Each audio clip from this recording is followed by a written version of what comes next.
Oi! Então, dessa vez eu vim ler um artigo nomeado Como surge a luta de classes. Esse artigo foi escrito pelo Neno Vasco, é um trecho do seu livro nomeado Concepção Anarquista do Sindicalismo, publicado no número 485 do jornal A Batalha, de 3 de agosto de 1920.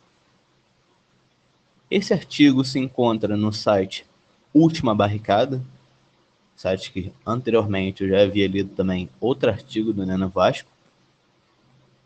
E começar a leitura desse artigo. Como surge a luta de classes? As tendências da organização operária para o corporativismo e para a colaboração de classes.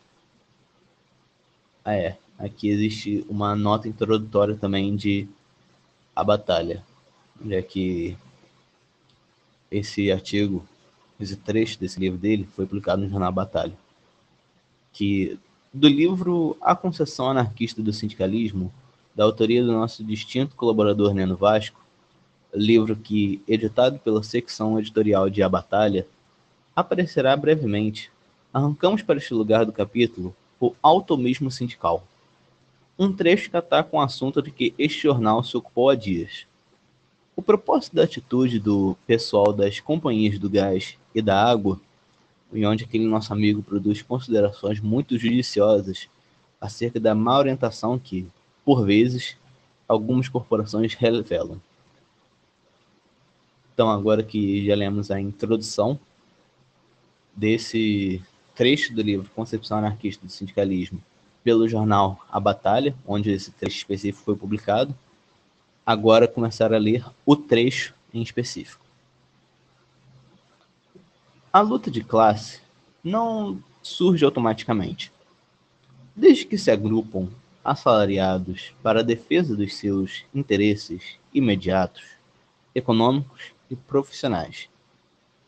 A luta de classe é a luta pelos interesses gerais do proletariado ou pelos interesses corporativos, que não contrariam aqueles.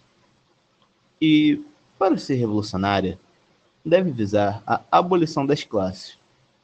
E, infelizmente, não é só o parlamentarismo, o pseudo-socialismo parlamentar, que conduz à colaboração de classes e à negação da luta de classe.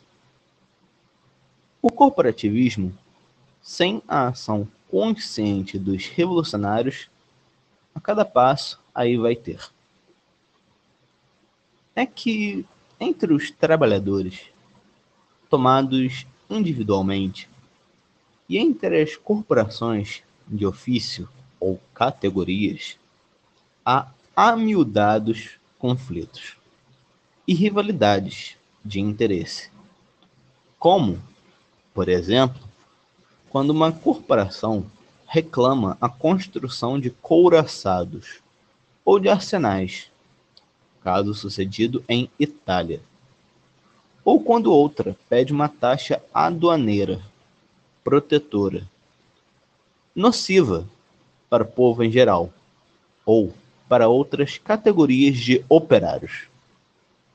A cada passo vemos corporações operárias, nas suas lutas e reclamações, ignorarem que o trabalhador é ao mesmo tempo consumidor e põe-se em violento conflito de interesses com o público. Vemo-las confundirem os legítimos interesses do serviço com os interesses parasitários da empresa, tomarem a peito a defesa dos segundos perante o público, provocarem com este mil atritos e criarem assim uma atmosfera de antipatia e hostilidade, que elas próprias prejudica nas suas reivindicações e fere a solidariedade entre os trabalhadores.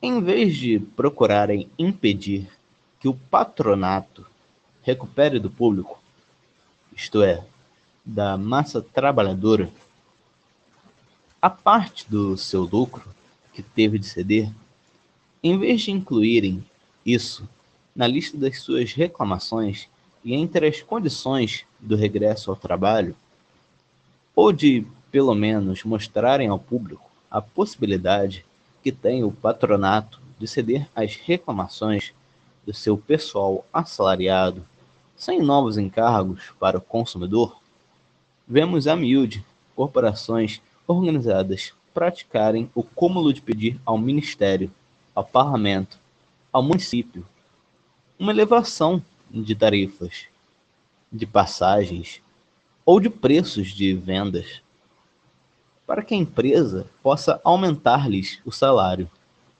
Não vimos nós, até infame de, para esse fim, se reclamar o aumento do preço da água? Da água que, pelo contrário, deveria ser distribuída gratuitamente a domicílio. Não temos nós visto greves e corporações operárias manejadas pelo patronato para obter, a pretexto de uma irrisória melhoria de salário, um forte desenvolvimento de proventos? E não é das tarefas mais fáceis convencer essas corporações de que, procedendo assim, praticam atos de traição declarada à classe operária, atos de amarelos retintos? Não é fácil fazer-lhes compreender o que deve ser a ideia norteadora da ação de classe, que a propriedade do serviço e do seu material pertence legitimamente à comunidade, que a empresa, o patrão, é um intruso, e contra ele e o seu lucro deve reverter a ação conjunta e solidária do produtor e do consumidor, que a própria corporação operária, devendo ser a primeira competência para a organização interna do seu trabalho, e devendo tender a eliminar o acionista, o parasita, o alheio ao serviço, não é senão depositária desse serviço, não tem senão uma delegação de função dada pela coletividade, que é com os legítimos interesses desta que se deve procurar harmonizar o interesse legítimo de cada categoria produtora. Sem a ação e propaganda constantes dos homens de ideias, o egoísmo corporativo tende a enraizar-se e a tomar formas odiosas, altamente atentatórias da solidariedade operária, sem a qual não é possível a emancipação da classe. Assim, vemos organizações operárias encerrarem-se num isolamento corporativo, recusando obstinadamente federar-se com as demais, rejeitarem orgulhosamente, nas suas greves, a solidariedade das outras ou negarem-lhes a sua quando necessária, proclamarem que se bastam a si mesmas e declamarem até que voltariam ao trabalho, caso o restante operariado fizesse a greve geral de solidariedade, acusando estupidamente esse movimento de especulação política, criarem para si privilégios e regalias dentro das corporações, instituírem zonas privativas, limitarem o número dos aprendizes, oporem-se ao trabalho feminino, fazerem guerra ao operário estrangeiro, ao imigrante. Vemos organizações operárias misturarem e abafarem a resistência com o mutualismo e o cooperativismo e acabarem por temer a ação. Vemos-las procurarem a sua salvação e a justificação da sua preguiça ou impotência na reivindicação das mais anódinas e ridículas reformecas, de invenção patronal ou política, e tirarem da constante inaplicação das leis operárias, como ensinamento, não a necessidade de recorrer à ação direta, mas a urgência de fazer novas leis e aumentar a burocracia do Estado. É certo que, sem a ajuda dos factos e a favor das circunstâncias, sem as repetidas e severas lições da experiência, a minoria consciente é absolutamente incapaz, não só de promover a ação das massas, mas até de lhes ensinar as verdades mais singelas e rudimentares. Mas não é menos certo que, sem a ação dessa minoria, as massas, embora associadas, não sabem interpretar os factos, nem aproveitar as circunstâncias. Lendo, Pelo contrário, as lições da experiência no sentido mais grato, a sua preguiça e a sua inação. Então é isso.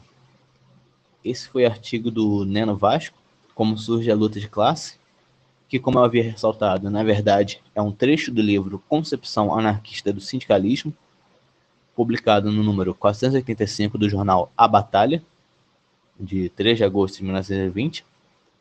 Texto esse pertencente aqui, presente também, para dizer a verdade, no site Última Barricada. Espero que todos tenham gostado da leitura desse artigo e até mais.